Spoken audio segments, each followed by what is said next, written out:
ভালোবাসায় মুক্তির মহানায়কদের স্মরণ। স্বাধীনতা দিবসে স্মৃতির মিনারে সর্বস্তরের শ্রদ্ধা।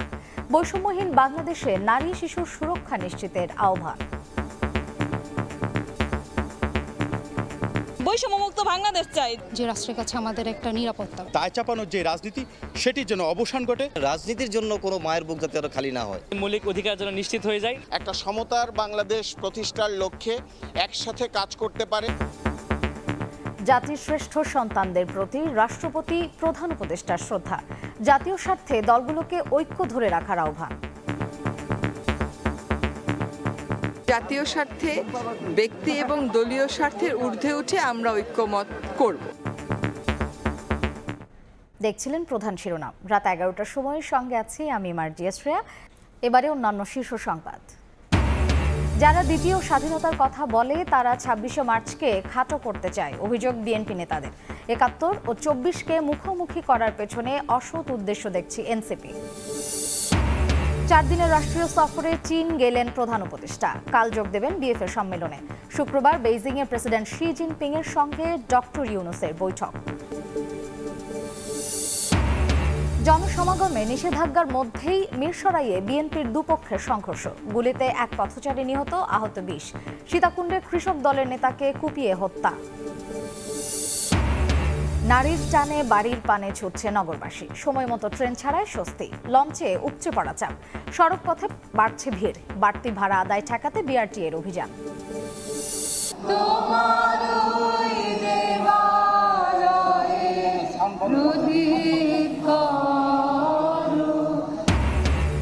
অসীমের পানে ছুটলেন সঙ্গীত আর সংস্কৃতির নিরলস সাধক সঞ্জিদা খাতুন।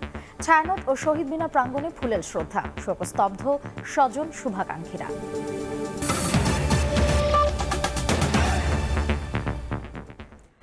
যথাযোগ্য মর্যাদা আর হৃদয় নিংড়ানো ভালোবাসায় মুক্তির মহানায়ক 71-এ বীর শহীদদের স্মরণ করছে জাতি। স্বাধীনতা দিবসে স্মৃতির মিনারে ফুলেল শ্রদ্ধা জানান সর্বস্তরের মানুষ। সংস্কারের প্রত্যাশা পূরণের পাশাপাশি নারী শিশুর সুরক্ষা নিশ্চিতের আহ্বান তাদের। সেই সঙ্গে পারস্পরিক সম্প্রীতি রক্ষায় বৈষম্যহীন বাংলাদেশ গড়ার প্রত্যয় সবার।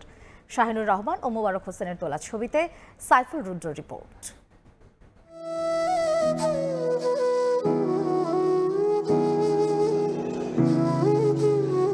পূব আকাশের রক্তিম প্রভাতে যোগ হয় রূপালী আলো।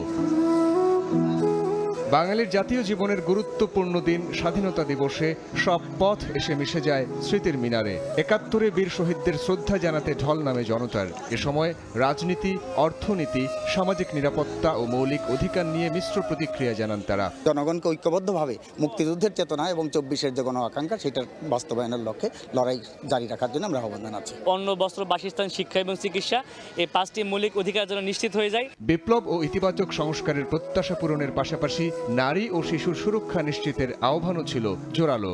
আমরা চাই যে রাষ্ট্রের কাছে আমাদের একটা নিরাপত্তা। আমরা শিশুরা নিরাপদে থাকতে পারি এরকম বাংলাদেশ চাই। স্বাধীনতার 5 দশক পেরুনো বাংলার অর্জন কোনো অংশে কম নয়। বাঙালির অগ্রযাত্রা দুর্বার নিঃসন্দেহে, তবু এখনো পিছু ছাড়েনি অশুভ শক্তি। সব প্রতিকূলতার নাগপাশ ছিন্ন করবেই বাঙালি। রাজনৈতিক দুর্বৃত্তায়ন বন্ধে সব রাজনৈতিক দলগুলোকে বিভাজন ভুলে ঐক্যবদ্ধ হবার পরামর্শ তরুণদের। আমরা এমন একটি বাংলাদেশ চাই যেখানে রাজনীতির জন্য কোনো মায়ের বুক যাতে আরো খালি না হয়। শ্রমিকদের অধিকার আদায় ও ন্যায্যতা নিশ্চিত হবে কিনা এমন প্রশ্নও ছিল শ্রদ্ধা জানাতে আসা মানুষের কণ্ঠে। আমাদের কাজ করার পরও এই আন্দোলন করে টাকা নিতে হয়, এর কারণটা কি? গণ অভ্যুত্থানের সুযোগ কাজে লাগিয়ে সমৃদ্ধ দেশ গড়ার আহ্বান শিক্ষাবিদদের। জুলাই আগস্টে অভূতপূর্ব ঐক্য গড়ে তুলে নতুন এক বাংলাদেশ উপহার দিয়েছে ছাত্র জনতার বিপ্লব। শ্রদ্ধা জানাতে আসা মানুষেরা বলছেন, বিপ্লবের এই চেতনা ধারণ করে সামনে এগিয়ে গেলে স্বাধীনতার এই অর্জন আরও সমৃদ্ধ হবে। যে স্বপ্নে বিভোর হয়ে 71-এ মুক্তিযুদ্ধ করেছিলেন বীর মুক্তিযোদ্ধারা, সেই স্বাধীনতা পূর্ণতা পাবে। জাতীয় স্মৃতিসৌধ থেকে সাইফুল রুদ্র, সময় সংবাদ, সাভার, ঢাকা। এর আগে সূর্যোদয়ের সঙ্গে সঙ্গে সাভারের জাতীয় স্মৃতিসৌধে 71-এর বীর সেনানীদের প্রতি শ্রদ্ধা জানান রাষ্ট্রপতি মোহাম্মদ শাহাবুদ্দিন এবং প্রধান উপদেষ্টা ডক্টর মোহাম্মদ ইউনূস। শহীদদের স্মরণে প্রধান বিচারপতি, উপদেষ্টা মণ্ডলী ও যুদ্ধাহত মুক্তিযোদ্ধারা শ্রদ্ধা জানান। এ সময় রাজনৈতিক দলগুলোকে দলীয় এবং ব্যক্তি স্বার্থের ঊর্ধ্বে উঠে ঐক্য ধরে রাখার আহ্বান জানান উপদেষ্টারা। রক্তিম সূর্য স্বাধীন বাংলাদেশের বুকে মনে করিয়ে দেয় 54 বছর আগের 25 মার্চের বিভীষিকাময় কাল রাত পার করে স্বাধীনতার প্রদীপ্ত উচ্চারণে বলিষ্ঠ জাতির কথা, বিশ্বের বুকে যাদের পরিচয় হার না মানা জাতি হিসেবে। সূর্যোদয়ের সঙ্গে সঙ্গেই জাতির শ্রেষ্ঠ সন্তানদের শ্রদ্ধা জানাতে সাভারের জাতীয় স্মৃতিসৌধে রাষ্ট্রপতি মোহাম্মদ শাহাবুদ্দিন এবং প্রধান উপদেষ্টা ডক্টর মোহাম্মদ ইউনূস।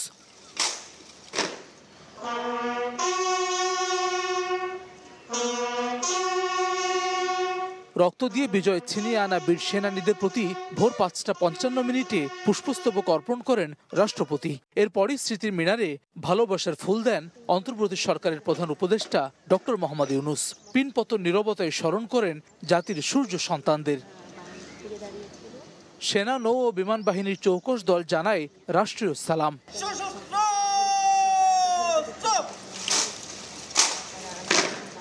এরপর শ্রদ্ধা জানান বীরশ্রেষ্ঠ পরিবার, যুদ্ধাহত মুক্তিযোদ্ধা ও বীর মুক্তিযোদ্ধারা। শ্রদ্ধা জানান উপদেষ্টা মণ্ডলী ও বিদেশি কূটনীতিকরাও।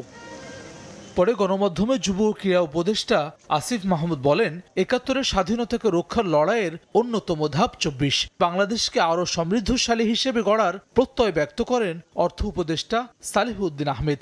৭১ অর্জিত স্বাধীনতাকে আমরা রক্ষা করার যেই কঠিন লড়াই, সেই লড়াইয়ের একটা অন্যতম ধাপ হচ্ছে ২৪, এবং এই স্বাধীনতা সামনের দিনগুলোতেও বাংলাদেশে থাকবে।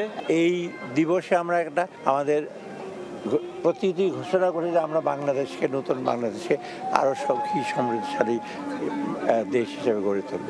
এ সময় জনগণের আকাঙ্ক্ষা পূরণে রাজনৈতিক দলগুলোকে জাতীয় স্বার্থে, দলীয় এবং ব্যক্তি স্বার্থের ঊর্ধ্বে ওঠার আহ্বান জানান বন ও পরিবেশ উপদেষ্টা সৈয়দা রিজওয়ানা হাসান। জাতীয় স্বার্থে, ব্যক্তি এবং দলীয় স্বার্থের ঊর্ধ্বে উঠে আমরা ঐক্যমত করব। এরপরই স্মৃতিসৌধ খুলে দেওয়া হয় সর্বসাধারণের জন্য। শহীদের প্রতি শ্রদ্ধা জানাতে আসা মানুষদের প্রত্যাশা, আগামীর বাংলাদেশ হবে বৈষম্যহীন। লাখো প্রাণের বিনিময়ে কেনা স্বাধীনতা, সার্বভৌমত্ব অক্ষুণ্ণ রেখে বীর দর্পে এগিয়ে যাবে লাল সবুজের পতাকা, প্রিয় বাংলাদেশ। হাসান ওয়ালি, সময় সংবাদ, জাতীয় স্মৃতিসৌধ, সাভার, ঢাকা। দ্বিতীয় স্বাধীনতা বলে কিছু নেই। যারা দ্বিতীয় স্বাধীনতার কথা বলে তারা ২৬শে মার্চকে খাটো করে দেখাতে চায় বলে মন্তব্য করেছেন বিএনপির স্থায়ী কমিটির সদস্য মির্জা আব্বাস। এদিকে এনসিপির আহ্বায়ক নাহিদ ইসলাম বলেছেন, ৭১ ও ২৪কে যারা মুখোমুখি দাঁড় করাতে চায় তাদের উদ্দেশ্য অসৎ। সংস্কার ও নির্বাচনকে সমান গুরুত্ব দেওয়ার আহ্বান রাজনৈতিক নেতাদের। সকালে জাতীয় স্মৃতিসৌধে শ্রদ্ধা জানিয়ে এ কথা বলেন তারা।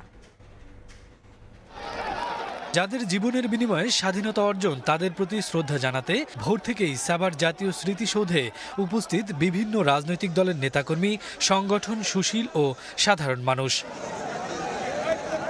রাষ্ট্রপতি ও প্রধান উপদেষ্টার শ্রদ্ধা জানানো শেষে জাতির শ্রেষ্ঠ সন্তানদের শ্রদ্ধা জানান বিভিন্ন রাজনৈতিক দলের নেতাকর্মীরা। বিএনপির কর্মীদের সঙ্গে নিয়ে জাতীয় স্মৃতিসৌধে শ্রদ্ধা জানিয়ে দলের স্থায়ী কমিটির সদস্য মির্জা আব্বাস বলেন, দ্বিতীয় স্বাধীনতা বলতে কিছু নেই। যারা বলে তারা আজকে স্বাধীনতা দিবসকে একটু খাটো করতে চায়। জাতীয় বৃহত্তর ঐক্যের প্রয়োজন পড়বে, দেশের স্বাধীনতা সার্বভৌমত্বের জন্য ঐক্যের প্রয়োজন পড়বে, তখন কিন্তু আমরা সবাই এক হয়ে যাবে। গণ অভ্যুত্থানে নেতৃত্ব দেওয়া শিক্ষার্থীদের নতুন রাজনৈতিক দল জাতীয় নাগরিক পার্টির নেতারাও ফুল দিয়ে শ্রদ্ধা জানান। যারা এটাকে আসলে পরস্পর বিরোধী বা মুখোমুখি করে দাঁড়া করাচ্ছে, তাদের উদ্দেশ্য অসৎ, এবং আমরা মনে করি তারা ২৪-এর গণ অভ্যুত্থানকে, এই যে ছাত্র জনতার বিজয়কে প্রকৃতভাবে উপলব্ধি করতে পারেনি। জাতির শ্রেষ্ঠ সন্তানদের প্রতি শ্রদ্ধা জানান বাংলাদেশ কমিউনিস্ট পার্টি, বিপ্লবী ওয়ার্কার্স পার্টি, গণ অধিকার পরিষদ সহ বিভিন্ন রাজনৈতিক দলের নেতাকর্মীরা। গণতান্ত্রিক এবং ন্যায়সঙ্গত সমাজ প্রতিষ্ঠার জন্য লড়াই করেছে, সেটা বাস্তবায়নের জন্য আমাদের ঐক্য যেন আমরা ধরে রাখতে পারি। এই গণ অভ্যুত্থান মুক্তিযুদ্ধের অসম্পূর্ণ জাতীয় কর্তব্যকে সম্পন্ন করার ডাক দিয়েছে এবারকার এই গণ অভ্যুত্থান। দেশ বিক্রির চক্রান্ত করে আসেন, তার বিরুদ্ধে রুখে দাঁড়িয়ে আমরা মুক্তিযুদ্ধের চেতনা এবং ২৪-এর গণ অভ্যুত্থানের চেতনা সমুন্নত রাখি। গণতান্ত্রিক রাষ্ট্র নির্মাণ আমাদের জরুরি, আমাদের নাগরিকদের জন্য। সেই জায়গাটার বিষয়ে তাদের যে সচেতন ভূমিকা, সতর্ক থাকা এবং ঐক্যবদ্ধ থাকা, এই জায়গাটাতে তারা তাদের ভূমিকা রাখবে। স্বাধীনতাকে পুঁজি করে আর কেউ যাতে রাষ্ট্র ক্ষমতা কুক্ষিগত করতে না পারে, সেজন্য সব রাজনৈতিক দলের ঐক্য চান নেতারা। স্বাধীন সার্বভৌম বাংলাদেশ গড়ার চূড়ান্ত দিন ২৬শে মার্চ। অর্জিত স্বাধীনতা পুনরুদ্ধার জুলাই গণঅভ্যুত্থানে শিখিয়েছে শোষণ থেকে মুক্তি পেতে দিতে হয় জীবন, গড়তে হয় ঐক্য। সে ঐক্যের ভিত দৃঢ় করে স্বপ্নের সোনার বাংলাদেশ গড়ার প্রত্যয় রাজনীতিকদের। জাতীয় স্মৃতিসৌধ থেকে শফিকুজ্জামান রুবেল, সময় সংবাদ, ঢাকা। ডিসেম্বর থেকে জুনের মধ্যে নির্বাচন নিয়ে প্রধান উপদেষ্টার বক্তব্য অস্পষ্ট। এটা কোনো নির্বাচনী রোডম্যাপ ঘোষণা হয়নি বলে মন্তব্য করেছেন বিএনপি মহাসচিব মির্জা ফখরুল ইসলাম আলমগীর। জিয়াউর রহমানের সমাধিতে শ্রদ্ধা জানিয়ে তিনি বলেন, ক্ষমতায় যেতে নয় বরং জাতির স্বার্থে ও জনগণের ভোটাধিকার আদায়ের জন্য বিএনপি নির্বাচনের কথা বলে।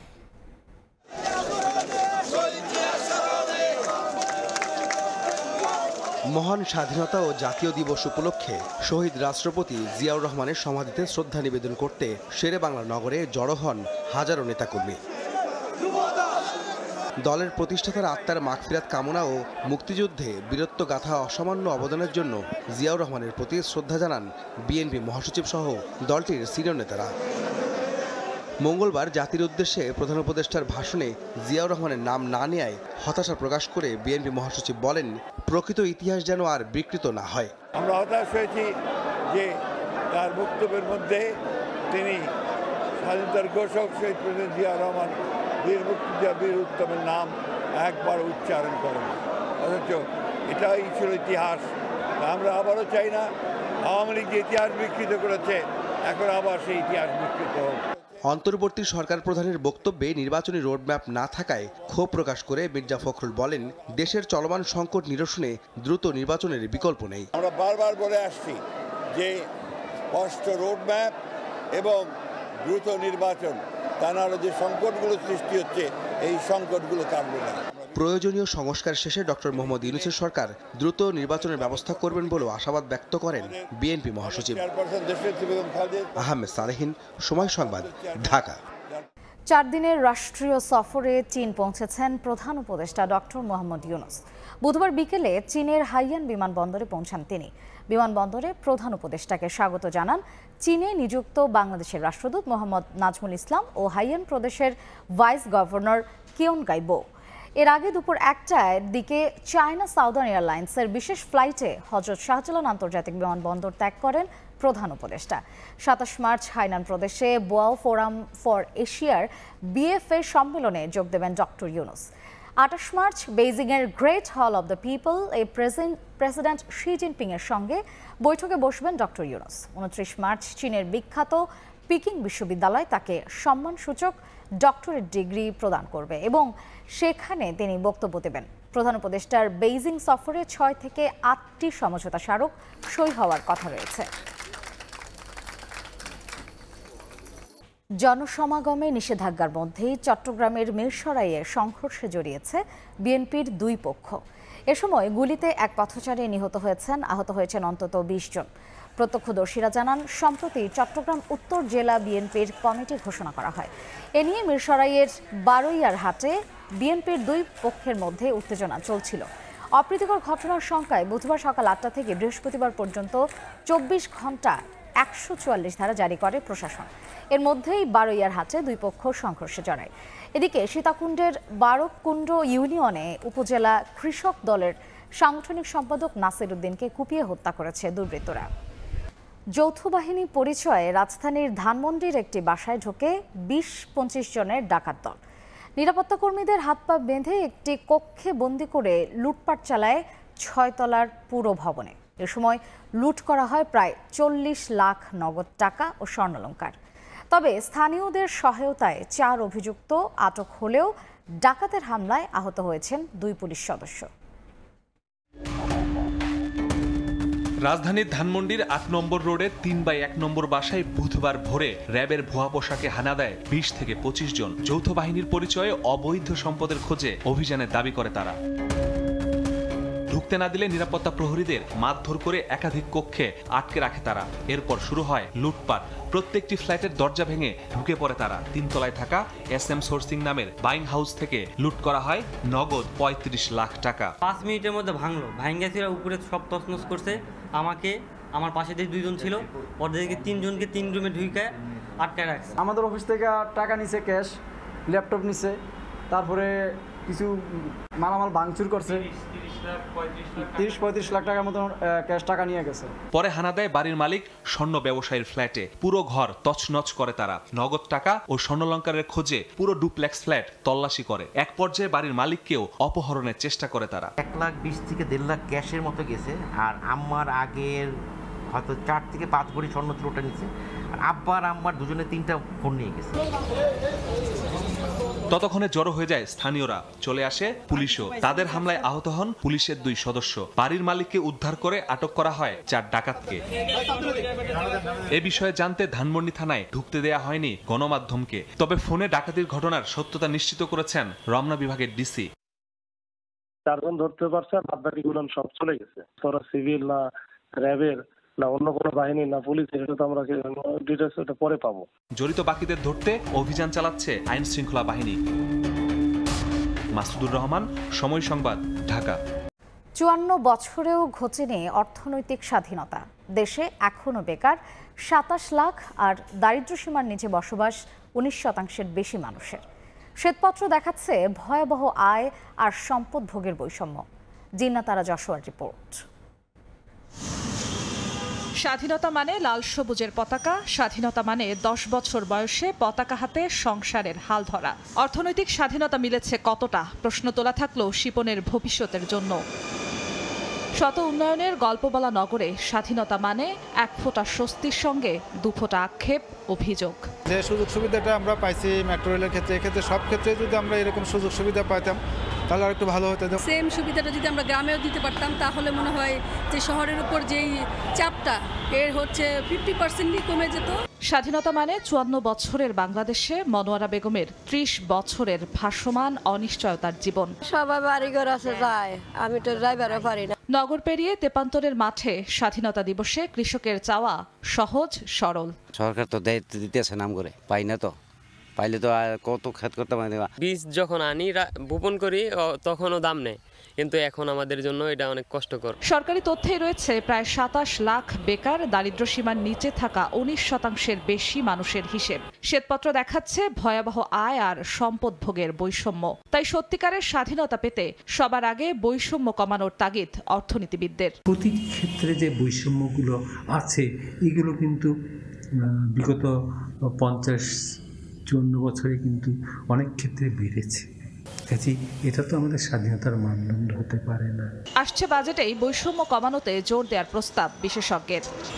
পাহাড় থেকে সমতল, শহর থেকে গ্রাম, কৃষক থেকে আমলা, রাষ্ট্রের প্রতিটি পদক্ষেপের সমান সুফল যেন ভোগ করে 56,000 বর্গমাইলের প্রত্যেকটি মানুষ। রাষ্ট্র যেন প্রতিনিয়ত স্মরণ করে অর্থনৈতিক স্বাধীনতা সবার অধিকার। স্বাধীনতার 54 বছরে এতটুকুই প্রত্যাশা লাল সবুজের মানুষের। জিনাতারা যশোয়া, সময় সংবাদ, ঢাকা। সংস্কৃতি নিরলস সাধক সঞ্জিদা খাতুনের মৃত্যুতে শোকস্তব্ধ সাংস্কৃতিক অঙ্গন। সকালে শ্রদ্ধা জানানো হয় তারই হাতে গড়া সংগঠন ছায়ানট প্রাঙ্গণে। পরে মরদেহ নেওয়া হয় দীর্ঘদিনের কর্মস্থল ঢাকা বিশ্ববিদ্যালয়ের বাংলা বিভাগে।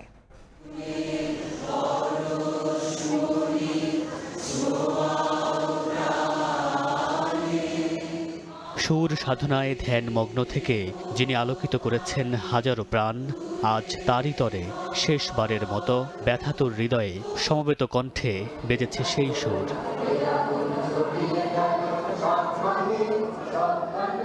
এই প্রাঙ্গণেই কাটিয়েছেন সৃষ্টি মুখর কত অনিন্দক্ষণ, নিজেকে উজাড় করে দিয়ে জ্বালিয়েছেন প্রগতির শিখা। তাই তো তার বিদায়ে শোকের মাতম নয়, কেবল ফুল আর সুরের শ্রদ্ধা। এই শূন্যতা আসলে পূর্ণ হবার না, কখনোই হবে না। সঙ্গীত নিয়ে যত আন্দোলন হয়েছে এই তার সামনে তিনি ছিলেন। তার যে সমগ্রতা সেটা বহুভাবে প্রকাশ পেয়েছে। ছায়ানট তো একটা প্রাতিষ্ঠানিক, তার একটা রূপ আছে, কিন্তু এর অন্তরাত্মাটা ছিলেন সঞ্জিদা খাতুন। তাকে হারিয়ে শোকস্তব্ধ স্বজন, শুভাকাঙ্ক্ষী আর সহযোদ্ধারা। তাই শোক প্রকাশের যেন ভাষা নেই মুখে। স্বাধীনতা পরবর্তী বাংলাদেশের সাংস্কৃতিক অগ্রযাত্রায় তিনি ছিলেন বটবৃক্ষের মতো, যার ছায়ায় আশ্রয় নিয়ে বহু সংকটের মাঝেও বাঙালি খুঁজে পেয়েছে সমূহ সম্ভাবনার পথ। দেশের নানান যে সমস্যার সময়গুলোতে তিনি এই পহেলা বৈশাখের দিনে কিছু বলার চেষ্টা করতেন। এ কথা সত্যি যে একটি যুগের অবসান হলো। ছায়ানটে শ্রদ্ধা নিবেদন শেষে মরদেহ নেওয়া হয় দীর্ঘদিনের কর্মস্থল ঢাকা বিশ্ববিদ্যালয়ের বাংলা বিভাগে। এরপর কেন্দ্রীয় শহীদ মিনারে সর্বস্তরের মানুষের ফুলেল শ্রদ্ধায় সিক্ত হন এই সাংস্কৃতিক ব্যক্তিত্ব। স্থির প্রত্যয়ের যাত্রী তিনি, গভীর শূন্যতার দাগ কেটে অসীমের পানে ভাসিয়েছেন তরি। যাবার আগে চিকিৎসা শাস্ত্রের উৎকর্ষে মরণোত্তর দেহদান করে গেছেন বাঙালির এই অগ্রগামী পথিক। মামুনুর রশিদ পনেল, সময় সংবাদ, ঢাকা। প্রিয়জনের সঙ্গে ঈদ করতে রাজধানী ছাড়ছেন বাসিন্দারা। শেকড়ের টানে স্বস্তি নিয়েই নদীপথে বাড়ি ফিরছেন দক্ষিণবঙ্গের মানুষ। ঈদযাত্রার তৃতীয় দিনে স্বস্তি রয়েছে ট্রেনে। এদিকে গত 2 দিনের তুলনায় বাস টার্মিনালে ভিড় বেড়েছে। গন্তব্য ভিন্ন হলেও উদ্দেশ্য এক, পরিবারের সঙ্গে ঈদ উদযাপনে বাড়ি ফেরার অপেক্ষায় সবাই। রাজধানীর সদরঘাট থেকে স্বস্তি নিয়েই নদীপথে বাড়ি ফিরছেন দক্ষিণাঞ্চলের মানুষ। তবে ঈদ উপলক্ষে ভিড় বাড়লেও আগের মতো আর যাত্রী মিলছে না বলে দাবি লঞ্চ শ্রমিকদের। বাড়িতে যাওয়ার জন্য লঞ্চই আমরা একটু কমফোর্ট ফিল করি। ঈদে মা বাবার সাথে দেখা করতে যাব, বিভিন্ন আত্মীয় স্বজন ভাই বেড়াদার আছে, বন্ধু বান্ধব আছে। গতবার চেয়ে এবার অনেকটা কমফোর্টেবল। রাস্তাঘাটে জ্যাম থাকে, এর লাগি আমরা লঞ্চে যাই। আগের মতো চাপ নাই, কেবিন মোটামুটি আছে। গুলিস্তান থেকে যে জ্যামটা সৃষ্টি হয়, সৃষ্টির কারণে অনেক মানুষ আসে না, তারা বাসের মাধ্যমে চলে যায়। ঈদযাত্রায় তৃতীয় দিনে রেলপথের যাত্রীদের চোখে মুখেও ছিল স্বস্তির ছাপ। কোনো সূচি বিপর্যয় ছাড়াই কমলাপুর রেলওয়ে স্টেশন ছাড়ে সবগুলো ট্রেন। এরকম ভিড় তো সবসময় থাকে স্বাভাবিক, যেন ভোগান্তির সেবা কোনো হয়নি আর কি। গেটে টিকিট চেক করা হচ্ছে যে আসলে টিকিট ছাড়া কেউ উঠছে কিনা, এটাও মনে হয় যে একটা নতুন সংযোজন। আন্দোলনের পরে লম্বা ছুটি, তো নিরাপত্তার মধ্য দিয়ে আমরা এই ছুটিটা কাটাতে পারবো, এটাই কামনা করছি। পরিবারের সাথে অনেকদিন পরে দেখা হলো, একটু ঈদটা ভাগাভাগি করলাম। যদি সবকিছু স্মুথ থাকে তাহলে ছুটিটা দারুণ হবে। বুধবার ঈদযাত্রার সার্বিক পরিস্থিতি পর্যবেক্ষণ ও ঢাকা ভৈরববাজার ঢাকা রুটে নতুন একজোড়া কমিউটার ট্রেন চালু করা হয়। উদ্বোধনী অনুষ্ঠানে রেল উপদেষ্টা মোহাম্মদ ফাউজুল কবির খান জানান, টিকিট সংকট দূর করতে বাড়ানো হচ্ছে ট্রেনের সংখ্যা। আমরা যদি ট্রেনের ফ্রিকোয়েন্সি বাড়াতে না পারি তাহলে তো এই যে বললাম যে 6 জনের মধ্যে একজন পাবেন। আপনি যে টিকিট পাচ্ছেন না, এটার মূল কারণ হচ্ছে এটা যে আমাদের ট্রেনের সংখ্যা কম, আসন সংখ্যা কম, সেই জন্য তো আমরা এইটা বাড়ানোর চেষ্টা করি। এবারের ঈদযাত্রা অন্যান্য দিনের তুলনায় বুধবার ভিড় বেশি দেখা গেছে বাস কাউন্টারগুলোতে। শেষ মুহূর্তের ভোগান্তি এড়াতে অনেকে আগেভাগেই ছাড়ছেন রাজধানী। অন্যান্য বার থেকে এবার যাত্রীর অনেক চাপ কম, আগে থেকে একটু কমছে ভাই, কিন্তু একটু রাস্তায় জ্যাম বেশি ভাই। বাড়তি ভাড়া আদায় ঠেকাতে টিকিট কাউন্টারগুলোতে অভিযান চালিয়েছে বিআরটিএর ভ্রাম্যমাণ আদালত। ত্রুটিপূর্ণ ভাড়ার তালিকার বিষয়ে সতর্ক করা হয় কয়েকটি কোম্পানিকে। আলতাফ হুসাইন, সময় সংবাদ, ঢাকা।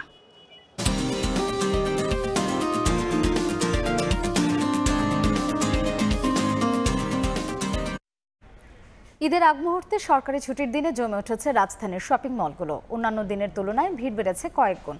উৎসবকে রাঙিয়ে তুলতে পছন্দের পোশাক ও প্রসাধনী কিনতে শপিং মলগুলোতে এখন ক্রেতার উপচে পড়া চাপ। ছুটির দিনটি বেশ ভালোভাবেই কাজে লাগাচ্ছেন শপিং প্রেমীরা। কাপড়, জুতা, কসমেটিক্স কিংবা গহনার দোকান সবখানেই দেখা গেছে ক্রেতার চাপ। বিক্রেতারা বলছেন, অন্যান্য দিনের তুলনায় এদিন চাপ বেড়েছে কয়েক গুণ। ফলে শুরুর দিকে ক্রেতা ঘাটতি পুষিয়ে নিতে পারবেন তারা।